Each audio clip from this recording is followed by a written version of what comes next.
এখন আসি আমরা সারফেসের ক্ষেত্রে। হার্টের ক্ষেত্রে সারফেস আমরা তিনটা পাবো। প্রথমে থাকবে স্টার্নোকোস্টাল সারফেস, লেফট সারফেস এবং নিচের দিকে থাকবে আমাদের ডায়াফ্রাগমেটিক সারফেস। তো আমরা এখন সারফেসের ফরমেশন নিয়ে কথা বলবো। এই সারফেসের ফরমেশনটা পরীক্ষার জন্য খুবই গুরুত্বপূর্ণ।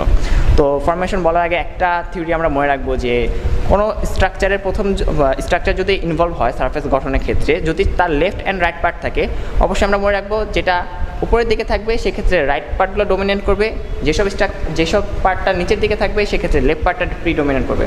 যেমন আমরা প্রথমে আসি স্টার্নোকোস্টাল সারফেসের ক্ষেত্রে। এখানে ফরমেশনের ক্ষেত্রে আমাদের লেফট অ্যাট্রিয়াম ছাড়া বাকি সব স্ট্রাকচার চলে আসবে। যেমন প্রথমে আসবে আমাদের right oracle, right atrium, right ventricle, left ventricle, সাথে সাথে আসবে লেফট অরিকল।